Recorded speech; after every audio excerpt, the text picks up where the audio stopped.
Boston Celtics dominate the Knicks, a clear message to the East. The Boston Celtics walked into Madison Square Garden and made a statement that should send chills down the spine of every contender in the Eastern Conference. With a 118-105 win over the New York Knicks, Boston showcased precisely why they are considered the best team in the NBA right now. Perkins may have been exaggerating when he crowned them the 2025 NBA champions already, but the reality is, it's hard to argue against him at this point. The Knicks showed fight, but it wasn't enough. For Knicks fans, this game was another painful reminder of the gap between where New York wants to be and where Boston already is. The first quarter was an outright disaster, with the Knicks allowing 38 points and finding themselves in a massive hole almost immediately. While they battled back in the third quarter, thanks largely to Karl-Anthony Towns and Jalen Brunson combining for 29 points, there was never a real sense that the Knicks could take control of the game.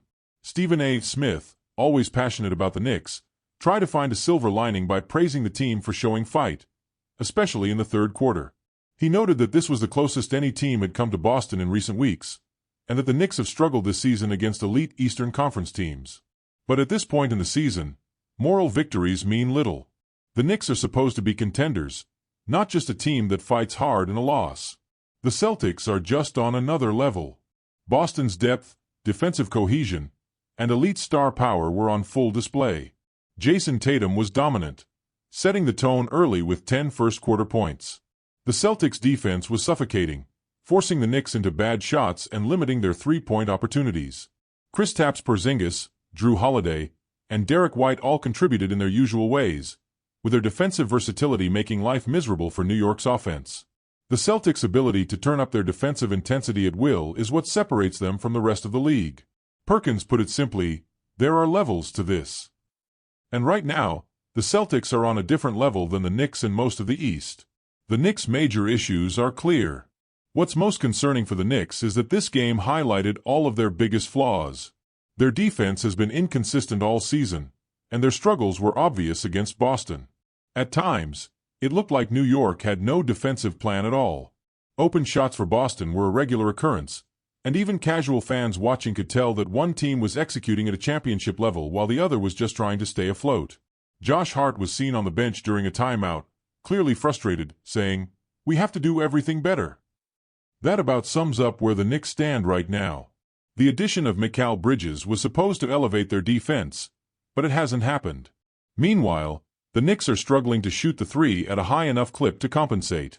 The absence of OG Anunoby and Mitchell Robinson doesn't help, but as Eddie House pointed out, even if Robinson were available, it wouldn't suddenly make the Knicks a great shooting team or drastically improve their perimeter defense. Are the Knicks legitimate contenders? At this point, the Knicks are starting to look fraudulent as contenders. When they face the elite teams in the league, Boston, Milwaukee, Cleveland, OKC, they simply can't match up. The Knicks have enough talent to beat weaker teams and make the playoffs, but as far as winning a championship, that dream looks increasingly distant. The hope is that when Anunoby and Robinson return, the team will regain its defensive identity.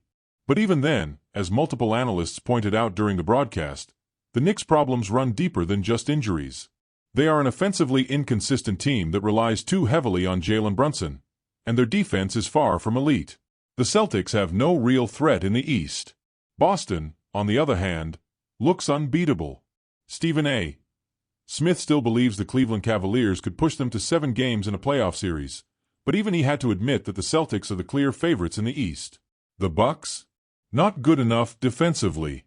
The Sixers? Not a real threat without a healthy Joel Embiid. The Cavs? They might have the best chance, but Boston has already handled them multiple times this season. As Perkins bluntly stated, nobody is beating this team in a 7-game series. And right now, it's hard to disagree. Final thoughts. This game was another reminder that the Knicks are not yet ready to challenge the best of the best. They're good, but they're not great. Meanwhile, the Celtics continue to prove that they are the team to beat, not just in the East, but in the entire NBA. For Knicks fans, this loss stings. But the reality is, unless they find another gear, this might be as good as it gets.